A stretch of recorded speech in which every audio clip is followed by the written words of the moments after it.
Hi everyone, I'm Stan from Eagle Vision. I'm here with Mike Scott. Mike, welcome. And we're talking about thought leadership. So Mike, in this previous business, they built a really effective podcast called FinTech Founders Journey. And then they closed it once the podcast had its use. So I want to talk about to Mike about the strategy behind that. So why was it started? And then how far you got with there, what sort of metrics you looked out for. So How did that all go? Yeah, so we did a lot of work on our positioning, right? And what do I mean by positioning? I really mean who is our target client and why? And then more importantly and more difficultly, why are we particularly relevant to them? In other words, why should they choose us over the other guys and why should they pay us more, really? Okay, that's what positioning is, in my opinion. Sure. And we got very excited when we finally sort of figured out who our target client was and the personas they're in, and that's hard work and that's important work. But then we were like, great, so we know who these are. They're founders of X size company and Y industry, etc. And we were like, how the hell do we reach these people? These are people that generally don't want to be reached. Yep. They're difficult to reach, they're very high profile, etc., etc. So we tapped into the human ego and we said, cool, everybody likes to tell their story, everyone likes to talk about themselves, that's just true. So how do we do this? We thought about lots of different platforms. Most of my team was in South Africa, so getting our clients in the States and Aussie and the UK over there was not really a scalable solution. So we explored the podcast solution. Yeah. So what does this mean? It's the difference between reaching out to somebody cold and saying, hey, can I talk to you about my business? Where generally people will just not reply, right? It's the difference between that and saying, hey, congratulations on your Series A of $30 million. Really love what you're building with this company specifically for that reason. Look, I'd really like to interview you on your journey and your thoughts on the FinTech founder journey. What do you say? Yeah. And I was blown away. Like 9 out of 10 people said, sure. Or at least they replied and said, hey, you know what? I'm just underwater now, man, but maybe another time. Like It was amazing, the engagement, right? So I was like, holy shit, this is incredible, right? Yeah. So why we created it, just to be very clear, was to find a channel to get to a target client that's very difficult to get to, right? We're not selling widgets, we're selling very high value services, very few of them. So we don't need to make 100 sales a year, we needed to make like a handful, right? So we can invest in each one of our prospects and our leads, okay? So we started the podcast and it was this amazing opportunity to get to these people, then they say, yeah, sure. Then I would say, great, here's the process. We have a 30-minute call to set the tone, then we schedule an hour and we record the podcast. So we set the 30-minute call. That's really just about building rapport and it's about building trust. You're actually just getting to know the person, right? You're also obviously getting a sense of what do you want to talk about, what's particularly relevant. Okay, but what you're starting to do here actually is you're starting to learn about how to sell to this person. They're starting to tell you how to sell to this person. What do I mean by that? They're telling you their challenges. They're telling you their problems. So this is not dodgy sales tactics. This is listening.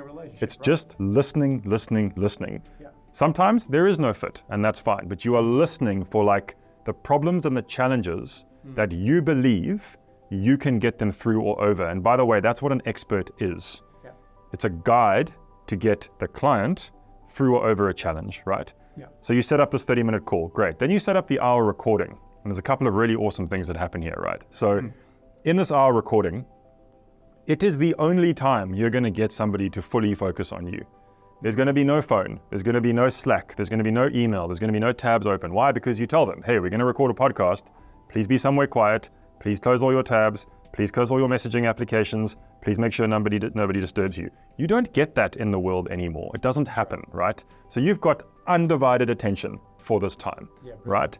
It's amazing. So what do you do with that?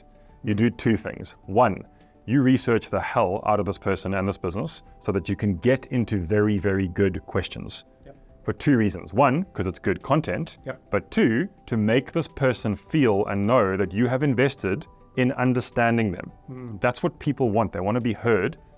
They want to be understood, right? That's how you build this rapport. So you get into these questions, you have a great interaction. There's a little trick that we used to use, which is really, really powerful. It's quite sneaky, but it's completely harmless. It's not manipulative, it's just very smart. And I can say that because it wasn't my idea, I stole it from somebody else. Sure. And it's the following.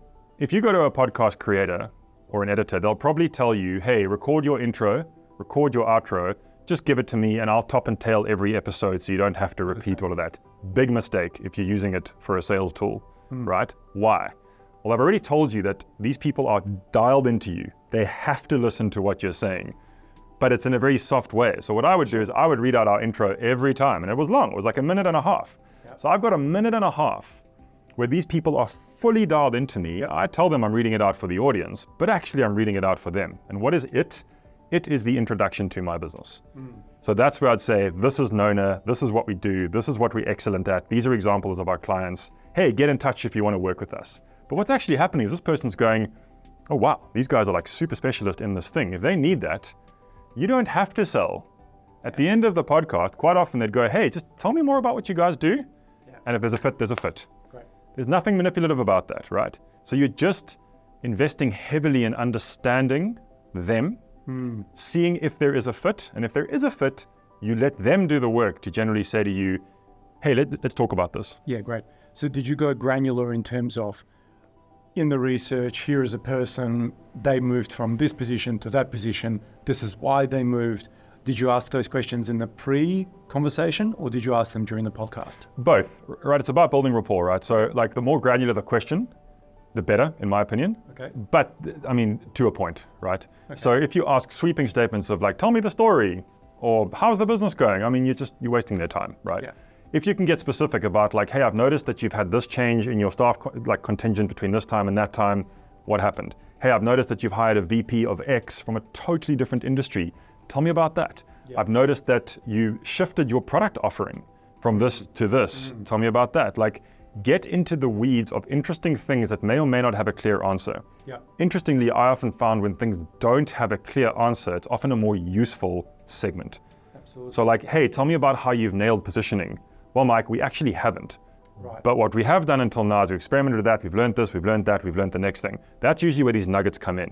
It's not when they're going, let me tell you how we solved this, but rather like, let me tell you where we failed.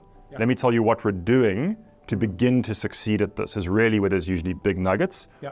And as quite a seasoned business person, I can often actually add some value in that conversation as well, right? Sure. It's not about you as the interviewer, it's about the guest, but you can have that, Back to the original point. So it's really just about deeply understanding your subject as a human and your subject as a human that runs a business. Great, cool.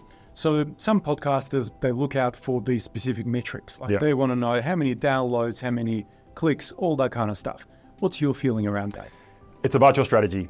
You know, our strategy was not about the audience. And people are like, what do you mean? And if you had looked at my LinkedIn posts during the time that we had that podcast, you would call bullshit because it looked like it, because I would show off about this many thousand downloads, 10,000 downloads, that was to build credibility. I did not care about the audience at all.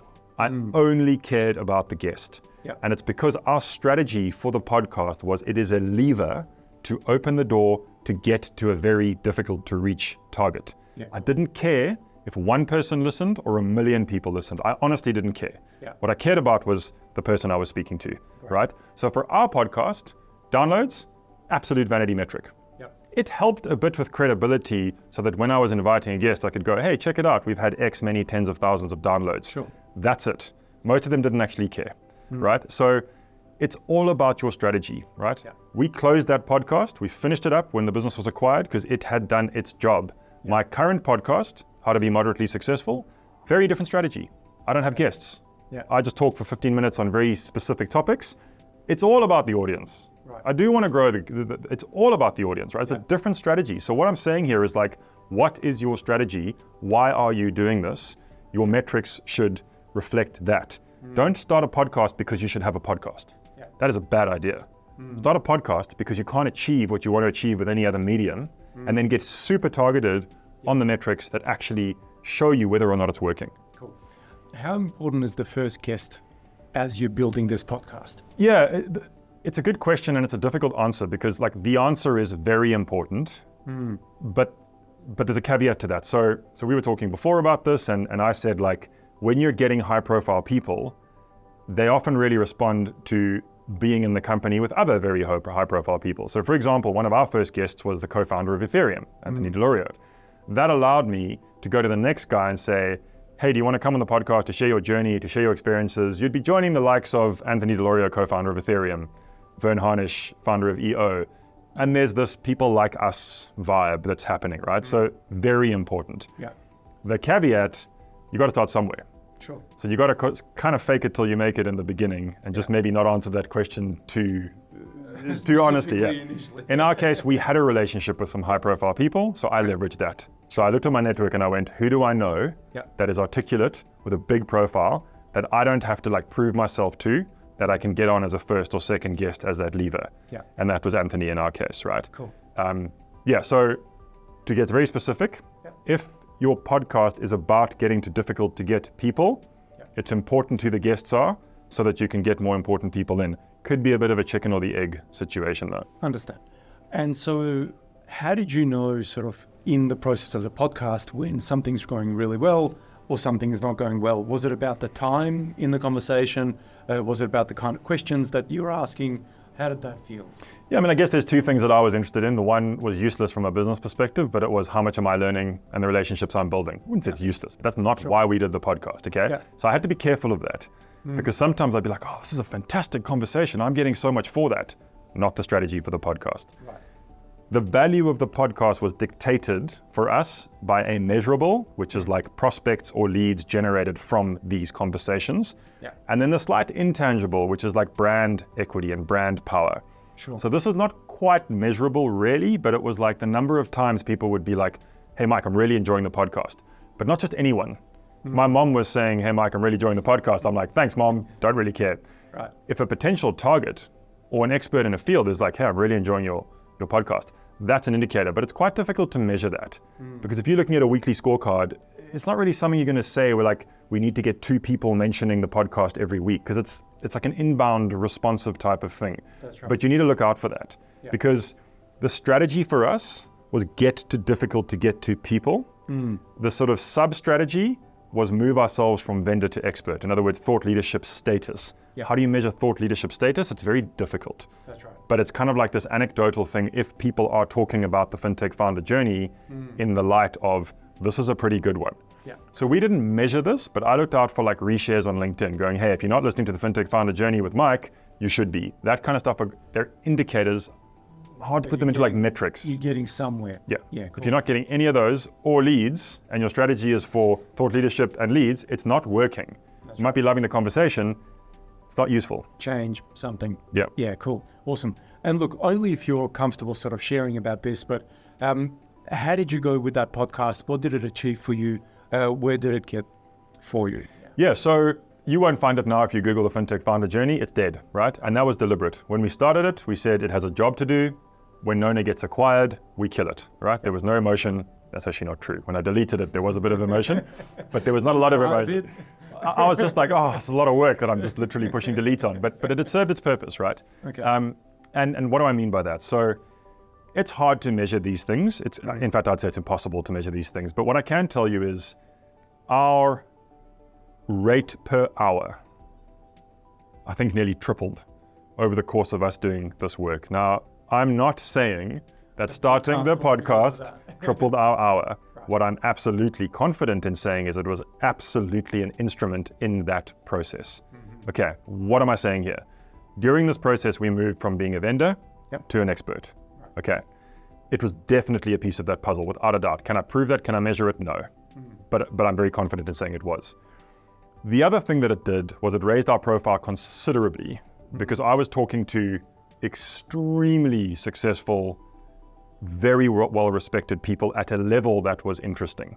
Quite often these people would say to me, Mike, that was the most fun I've had or the best interview I've ever done. I don't consider myself a good interviewer. Sure. What I did do was invest heavily in the research so that I could ask interesting, difficult, considered questions. The one thing it did, impossible to measure or prove, is one of the guests that we had on the podcast was a guy that is now close to me. In fact, he's my boss, right? He was one of the co-founders of Yoko. Yoko eventually acquired my business, right? The podcast, I can't remember the exact sequencing. We had the CTO and co-founder on the podcast, and it was a great episode. It was a fantastic episode. They became a client of Nona's. They became a bigger client of Nona's. They became the biggest client of Nona's. They eventually just said, can we just buy Nona, right? And they did. I now work for Yoko, employed for the first time at age 40. Did they acquire us because of the podcast? No, of course not. Was it instrumental in building credibility, like the perspective of being experts in the industry? Absolutely. It was mentioned in numerous conversations in passing during the due diligence process, as was my LinkedIn content, as was our reputation, as was their due diligence on us. Yeah. Is it measurable? No. Can I prove this? No. I am absolutely confident that it helped considerably. Yeah. Absolutely. Yeah. Cool. And I'm sure my partners would agree, right? To be clear, I'm not saying start a podcast equals thought leadership equal acquired. It's a tool to build your credibility in the industry, but you've got to invest in it. Yeah, and have a very clear strategy. Yeah. Look, that's all that we sort of wanted to cover on this episode around podcasting and thought leadership. Thank you for watching. We'll see you again. Next time we'll talk about LinkedIn and how Mike uses LinkedIn. Thank you.